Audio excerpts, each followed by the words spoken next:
Good afternoon, everybody. This is Welfare and the Welfare Superstar team on tnsradio.ning.com, Scottish Sovereigns on the Land.ning.com.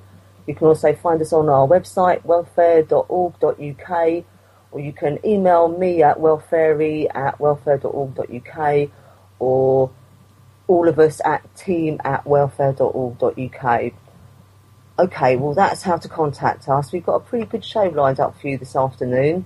We're just going to do a news item, some news items first. So we've all chosen the news item that we're going to talk about. Then we've got Wild Swan, who's going to be coming on and talk. Well, actually, it's a recording, but it's a fantastic recording, and she's talking about budget cooking and budget living. That's going to be a regular feature, so hopefully it's really interesting, and hope that you guys find it so. Okay, I'm going to kick off with a news item then. Right, this is excessive travel time and good cause for failure to comply with job seeking requirements. I'm going to talk about this in particular because of all the stuff around job seeking and job seeking issues. Right, so this is from the 25th of April 2012, and it's a new statutory instrument, so it's written into the statutes. Right, new regulations have been issued in relation to a claimant being able to cite excessive travel time as good cause for failure to comply with a job-seeking requirement.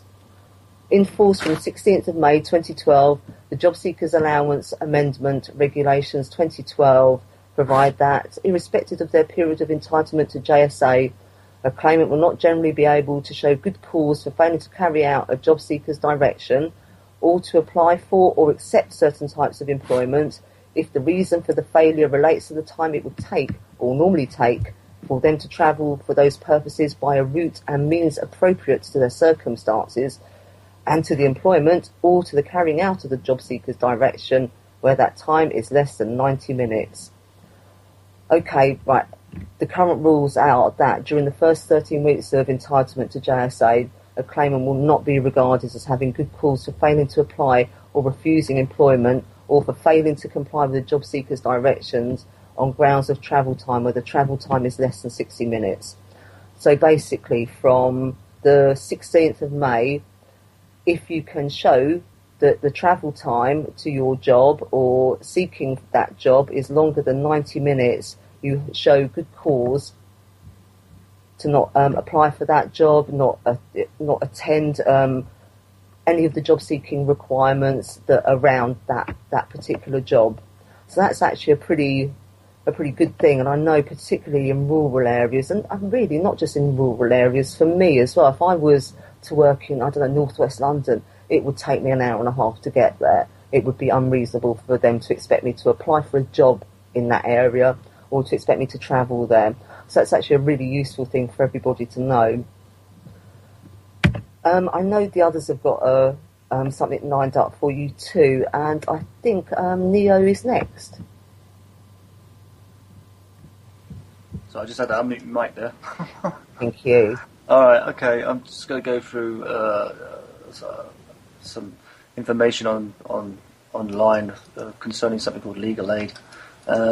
And it's based on a bill, it's a legal aid bill, and I'm just going to read basically 10 points of what legal aid will no longer be available for who. So it says the bill is available here, consultation response. The key changes are that legal aid will no longer be available for, number one, clinical negligence claims. Criminal injuries compensation authority cases. Help is currently usually provided to appeal against refusals of compensation victims of crime. Debt. Accept to help at the late stage where the individual is facing eviction and when it can often be too late to resolve the underlying debt problem. Employment disputes. Accept discrimination cases. Education cases. Accept special educational need cases. Housing matters. Except where a person is homeless or threatened with homelessness. However, legal aid will not be available to address the underlying causes of the threat of eviction, such as welfare benefits issues, nor will it be available for a range of serious housing problems, including advice on whether an individual has the correct priority for the allocation of social housing, help to remedy poor housing conditions which fall short of causing serious risk to the tenant, assistance to stop harassment by a landlord or neighbour. Just a few more to go. Immigration cases, except for those in immigration detention or cases involving torture or claims under the Refugee Convention, family reunion, deportation appeals and refusals of leave to remain applications are excluded. Family matters, unless there is objective evidence of domestic violence. This includes divorce and disputes over contact with children. Number 9, welfare benefits matters, including where there is an immediate risk of homelessness or eviction from the individual's home. 10, cases that have a wider public interest. So, I mean, as I've just gone through those 10 points, that's basically where, legal aid will no longer be pretty much available for people in those situations. There's a few exceptions, but, there's a lot of things being removed that would maybe possibly have helped people at one time to a point. Let's have a look. Yeah. In addition, there are a few more points I think they're important. It says, in addition, number 11, legal aid will no longer be automatically available for advice in the police stations. The financial eligibility criteria will be tightened so that those on lower incomes have to pay more toward their costs, and those on benefits no longer receive legal aid automatically. And a mandatory telephone advice system will be introduced. Initially, any person who needs advice on debt, to the extent that it remains in scope, community care, discrimination, or special educational needs, must make do with telephone advice. So that's basically a lot of points that this new bill is, There was. I want to talk about this after our sort of news update, because it's something that I think we should discuss. And just clarify that. Did you just say that you couldn't get legal aid from a police if you were arrested and taken to a police station? Well, this is what it seems to be. I mean, the 11th point, it's got in addition to, it says legal aid will no longer be automatically available for advice in a police station. So I guess they won't give you, no longer will state it to you that you have the right for I suppose legal advice at the time that they're interviewing you, and the only advice that you can receive is over the telephone. I wonder whether Ben knows a bit more about this, and I wonder if he's listening. I don't know if he is, but if he is, maybe he could let us know, because I know, he's got a massive interest in this, and the police investigation group, the site that he runs. But we'll carry on talking about this after. Do you want to carry on with your other news items? Thank you. Yeah, there's a couple I could talk about. I don't know if it will take too much time. I mean, there is one here. It's IBM Science from a Computer Weekly website, and the title is basically IBM Science £525 million DWP contract to provide universal credit systems. It says the Department for Work and Pensions has signed a 7-year contract with IBM. People obviously who've studied IBM and did a bit of history on IBM know that they go back to kind of, World War II and the computers that were developed in the camps, you might say. But anyway, I signed a 7-year contract with IBM worth £75 million per year to provide systems which would include the delivery of its flagship Universal Credit Program. It says IBM will provide services across 60 applications in the Department's business technology estate for £75 million a year. These will include a customer information system, resource management, fraud referral, and intervention management, with some of the systems to be used for the delivery of universal credit.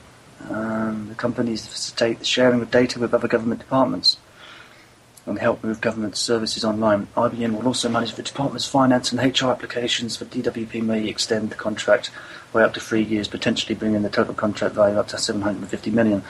You see, it's an interesting thing with IBM because and I know for a fact that our local councils are in partnership with IBM at the moment in our areas. So it's like IBM are really kind of taking their hand and starting to dip into all the other, a lot of other areas. Yeah, I mean, there's one line here which I found interesting in this paragraph. It says, the department is to sign a total of 5 contract lots to help the DWP meet its, and this is an interesting term, transformation agenda. which includes making significant budgetary cuts.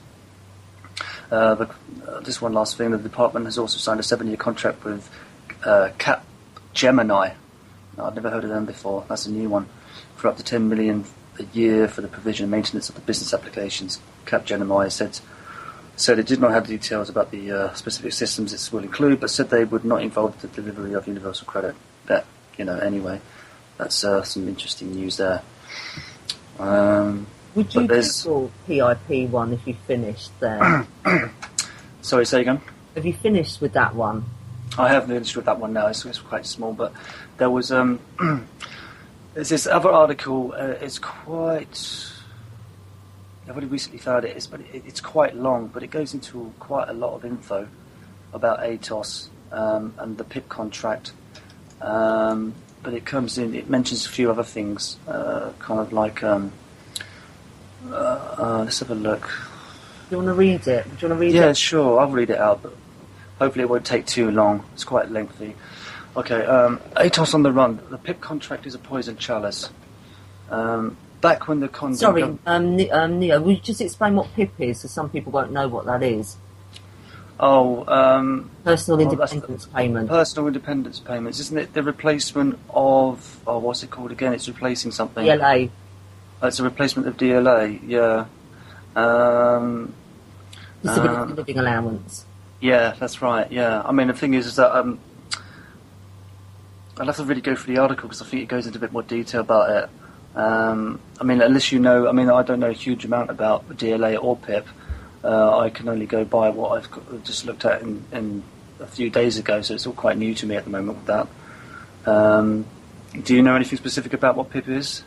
Well, I know it's the new DLA that they're bringing in, and anyone on DLA, I think at the moment will be transferred from October 13, so October next year. I've read as well that they're doing pilots for transferring people from DLA, disability living allowance, and new personal independence payment, which is going to be far harder to be entitled to. So it is something that we will be talking about, and I do want to do a sort of dummies guide to DLA, disability living allowance, and attendance allowance, AA. Okay.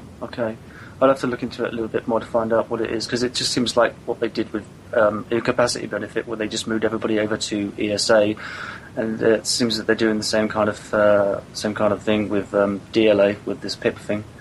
Yes, PIP. Yeah.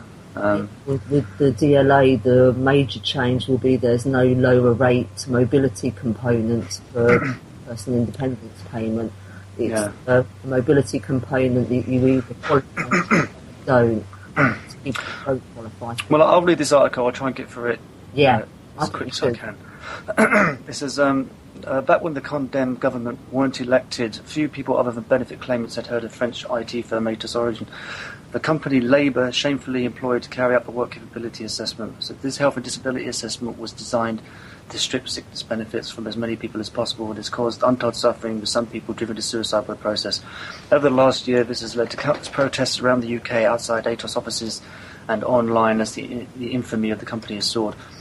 The world must be a very different place in Atos' public relations offices these days. Atos is now a dirty word synonymous with... Alright, sorry. Just look at the time. Atos is now a dirty word synonymous with the worst of corporate cruelty. As well as demonstrations outside their offices, the internet is awash with websites and stories of people's experiences at the hands of these bastards, who have declared people with terminal illnesses as fit for work. Atos fought back with legal threats demanding the closure of some websites, which only serve to further disseminate information about their activities around the world. When Atos objected to their logo being used in satirical images, budding digital artists came up with new and increasingly creative uses of their corporate identity based around such phrases as Atos kills, Atos don't give a toss, and Atos McFry. A Google image search for Atos kills reveals the extent of the anger aimed at this company, who had been dubbed the euthanasia and racial purity arm of the DWP. Atos' involvement in the Paralympic Games should have been a PR victory for the company. Instead, quite the opposite happened. Poor old Steve Cram, who was appointed as the ATOS Olympic ambassador, has virtually disappeared from view after hundreds of people contacted him to ask what he thinks of his effing playing at taking money from these sharks. Already one demonstration targeting ATOS has been held outside a Paralympic test event. With demonstrations set to continue, ATOS appear to have backed off on their aggressive legal campaign to silence critics. A disabled man and a pensioner were arrested and charged with aggravated trespass for peacefully entering one of their assessment centres at a Nottingham protest before Christmas. After a well-supported solidarity campaign in support of the arrested, it seems to have been ATOS who made the decision to have the charges dropped. None of this looks like the actions of a company that is confident in their activities. This is hardly surprising for a firm which is previously largely known and is now having to manage the corporate challenge of being despised by millions of people. ATOS insiders have claimed morale is at rock bottom, and they are finding it increasingly hard to recruit medical staff to carry out their assessments. The PR damage to the company for taking on this contract is incalculable. Of course, they could hand the contract back any time they want, and this would all go away. The Tories are ploughing ahead with the flawed process regardless, as they reassess benefit eligibility for 2.6 million people claiming employment support allowance. Should the welfare reform bill become law, then they also plan to reassess over 3 million people claiming disability living allowance, with the stated aim of stripping benefits from 20% of disabled claimants. Behind the scenes, however, the whole system is a shambolic mess. ATOS are staggeringly behind their contract commitment to assess 11,000 people a week, having only completed around 20% of that figure. 40% of people appealing against ATOS decisions are successful, and the appeal system itself is in meltdown due to the number of cases. Citizens' advice have pointed out that many people losing their benefit at their assessment are simply reapplying and going through the process again. More and more doctors and other medical professionals are raising concerns about the medical ethics of the scheme. This is bound to impact on ATOS other healthcare business interests, such as the occupational health services that are increasingly inflicted on public sector workers and used to dismiss staff for health reasons. After all ATOS boasts on their website they have specialised in headcount reduction, ATOS healthcare professionals may now recommend you are laid off your job for health reasons whilst finding you fit for work when you apply for sickness benefits. That the situation is unsustainable is obvious. If ATOS are managing to make a profit, the damage to their reputation this contract has inflicted is enormous. When a protest was held outside the BMJ's annual recruitment fair last year, many doctors stated they would not dream of working for such an unethical company. With medical assessment positions going fulfilled, it seems that ATOS literally can't get the staff. All of this should serve as stark warning to ATOS and any other company thinking of bidding for the contract to carry out the assessments for personal independence payment. A more poisoned chalice has rarely been offered by a government, with 3 million more people now set to be forced to undergo these brutal and flawed tests, which ignore the opinions of GPs in favour of a short computer-based assessment. The resistance to the process is likely to be fierce and, more importantly, to prove expensive. Do you want me to still carry on? This still goes on. Hello, Sorry, yeah, I think maybe finish that after, because I think it's quite long. And yeah, it goes on for another 4 or 5 paragraphs yet. Okay, but thank you for that. I think that was really, really useful. It was a good one, wasn't it? Around what ATOS are doing, and again it highlights how in the news they are and what kind, who they are, what they're doing. Yeah, it goes in quite a bit of detail overall. Yeah. Okay. Nick, are you ready for yours? Yeah, I'm here. Do you want to read your ones out? Yeah, I will. This was one that actually came up to us. I think this came through the website as just a single link item, but it seems to be growing as we speak. The first news item we got, and this is from the BBC itself, is Newham Council says it has written to more than 1,000 organisations asking them if they could find homes for people. It said it was struggling to deal with the number of people pushed out of more central parts of London. Stoke-on-Trent's Brighter Futures Housing Association said the city was already under pressure. Chief Executive of Brighter Futures, Jill Brown, said the association had been offered a premium price to find accommodation for up to 500 families from Newham. I'm quite surprised and shocked that anyone would make such a proposal without really thinking carefully about the impact both on the people being moved up and our communities in Stoke, she said. The real issue for us is the concern for vulnerable people who are being moved up. What about the education services, the social services, the health services and the jobs? There's been other comments come through as part of the request. I think there is a real issue of social cleansing going on. We are very anxious about this letter, which we believe signals the start of a movement which could see thousands of needy people dumped in Stoke with no proper plan for their support or their welfare. We believe that if London boroughs are allowed to export their most vulnerable and challenging families to cities like Stoke-on-Trent, then exactly the same will happen again. They've talked about things of the extra pressure that's going to go in terms of what they're going to require from local social services, other support mechanisms, even talked about the rise of right-wing extremism in certain places, which is already on the increase. I think we also have, even whilst I was trying to pull this one up on the BBC, there's been another one literally appear within the past couple of days about a company called Smart Housing Group, which has proposed to buy homes in Nottingham, Derby and nearby towns and use them to house London families. Kensington, Chelsea, Hammersmith, Fulham and Westminster councils are considering the proposals because of a shortage of housing in their areas.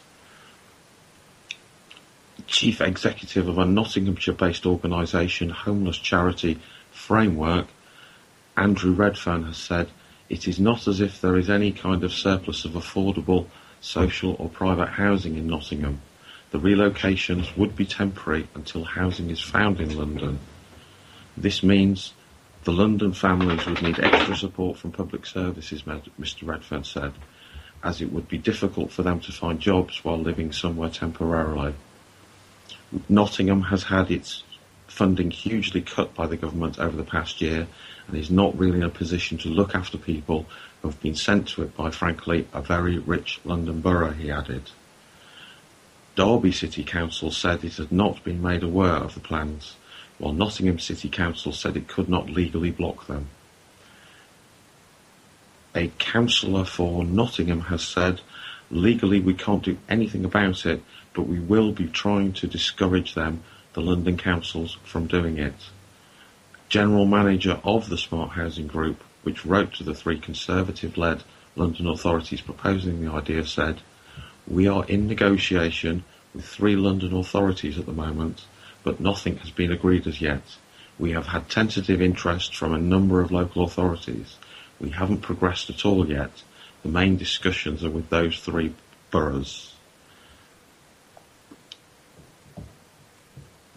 The proposal from Smart Housing Group has said that not less than 150 properties would need to be procured within the next 12 months or so because of initial set-up costs. There would ideally then be an option for this to increase to 500. The housing would be aimed for large families declared homeless and aimed at those who do not have strong connections to London. Westminster Council shares some services with the other 2 London authorities in a tri-borough partnership. The Director of Housing for Westminster, Ben Denton, said, "To address this rising demand for housing, we and many other London local authorities are looking at temporary housing alternatives outside of the city, both in neighbouring boroughs and elsewhere, particularly for those applicants with minimal connections to Westminster."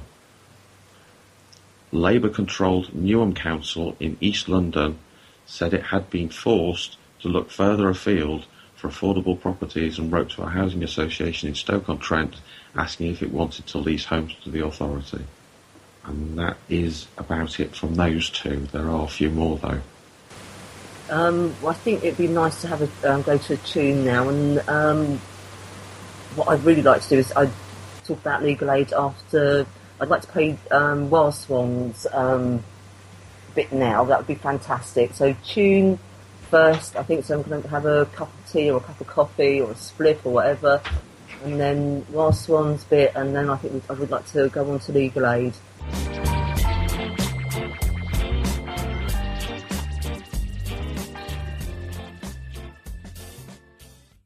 show again, everybody. I hope everyone enjoyed that as much as I did, and apologies if I'm a bit, I don't know, out of sorts today, so I'll keep getting my words fuddled and muddled, so excuse me. I think Wild Swan's going to be such a fantastic addition. I know I've said that, but I've just enjoyed having her on so much. I think it's just been great. But I want to end the show on an email that was sent to us at welfare.org.uk, sent via the contact form on the website. It's around deductions from benefits.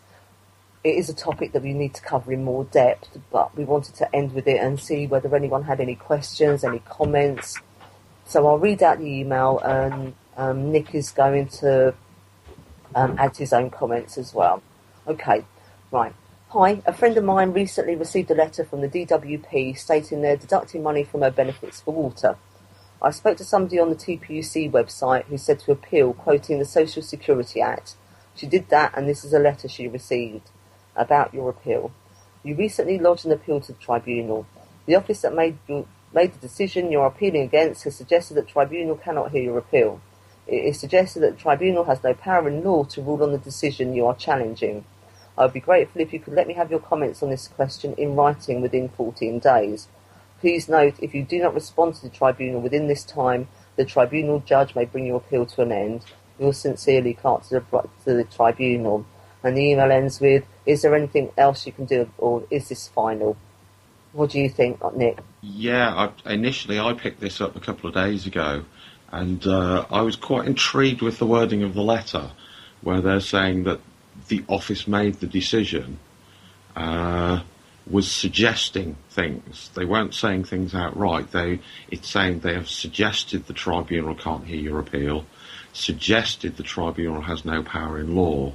I find it quite interesting that effectively what is the defence or the other side of the case that the tribunal would be dealing with have suddenly decided to be using the tribunal as a mouthpiece. I was quite intrigued initially, that these suggestions were there. I couldn't fathom out why there might not be any sort of power in law. Initially, my advice was to go back and say, well, all right, take on board the suggestions. I don't think it really changes where your case is. The only thing they're saying is they seem to use this and say, if you don't respond, we may end your appeal. So I think it's almost like in a sense, it comes back to something quite familiar on TNS of making an offer. And then they're clearly expecting them to come back with some sort of response as to how they wish to go. My initial feeling on that was just to respond generally and say, well, I appreciate the suggestions, but the tribunal is really the proper place to decide this. And I think it was only later we started to see some more information come up when we started digging around in the regulations about how the deduction process works and how patently unfair it really is for people on benefits and how powerless they are to deal with it. Yeah, and people on benefits know very little about deductions from their benefit, and I have an idea that some of them, may be illegally applied because there are some circumstances that they have to contact you before deductions start, and in many times they don't do that. So I hope people will get in touch with us around benefit deductions from benefits. But around this particular case, I know you did a bit more digging, and so did I. Yeah, because I think there was a couple of things I'd sort of heard about. Again, it's not a topic we touched on previously. It's not something I'd had a great deal of experience of in the past. Even doing general benefits work, I know from quite a few years back of doing some work, I had to prepare paperwork for someone who made these decisions about deductions. And the process was then, more often than not, they were rejected. Even the person making the decision had the view of, why should a government department be in effect standing between utility companies and private companies and what would necessarily be a court case? Anybody else in another situation of working would have to go through the court procedure. They'd have to go through a lot of running around if they chose to fight back. But it seems that the benefit system, they can just actually fill in a very simple form, and someone presses some buttons, and lo and behold, up to 25% of your income can suddenly just get pulled out, sent off to a private company, most of which are doing very well for themselves, and it's almost done automatically. It seems crazy, the stuff that's happening with this. Yeah. I'm trying to look up in fact, the maximum deductions for most people will be 25%, and if you think what 25% of someone's, personal allowances, I mean, I'm no good at maths, but I know you are. What's 25% of 70 quid? I wish you wouldn't ask me this sort of stuff on air. That's it's about 12.50. What do you reckon? 12.50? No, it's more than that. I think it's more like 20. I think it's more like 20 quid. I think it's more a case of when you're that far down at the bottom, any extra couple of quid here or there can make a hell of a lot of difference to your budget. Yeah, absolutely. It's interesting how some people, we read on the forum, how someone in particular has tackled this. I know you've been looking at this a bit more. Do you want to talk about that a bit more? Yeah, certainly. I know one thing that actually had come up, and I actually followed and turned out to be pretty much a dead loss, was all the water utilities, and one of their advertising blurbs is that if someone is in very extreme circumstances, they all have a charitable trust that's specifically set up to help people in hardship. But I followed it through. I mean, in this case, this was Yorkshire Water, but I think the rules are the same across the board. I actually managed to find the actual community trust, as they call it. I also managed to find out what the regulations were that forced them to do this. It turns out that if you actually want to apply for some sort of help, the only conditions they actually take is either you have to have more than 3 children under 16 in your house, or there is a very specific list of disabilities. I think a lot of these are to do with serious incontinence problems, which would obviously require the extra laundry and things, but it's a very narrow list. And when you think in terms of that or 3 children, there's a very small number of people that they're required to help out. And even then, I think even certainly with Yorkshire Water, they said, yes, they will help, but they will help for 1 year, and then you're barred for another 2 years from actually reapplying. That's outrageous. And when you say they will help you, I did stuff like this for when I was at work, and I know as well that most utility companies, fuel too. If you're a pensioner and you're getting pension credit, you will get a percentage off your bill, and that should be available to anyone on pension credit. And I can find out more about that, and I will, and I will post about that. But with regards to this, well, I'm looking at in terms of they're saying there's quite a bit you have to go through to even just apply to them. They have an online form, and from what I'm gathering, it's a case of a great deal of personal information. They want all your budget details, and I think based on that, they then come to some sort of decision and calculate a hardship payment, which effectively goes from the charitable trust direct to the water company. So all it is a matter of moving some computer numbers around. I don't think there's any paper yo-yos involved coming to you, and you actually follow that through. Okay. Oh, sorry. Do you know how much the hardship payment is? I imagine from the way they're doing the application process that you apply, give them all your information, and they'll probably make a decision. So I think it's a bit shrouded in mystery. I'm not aware of anyone doing it.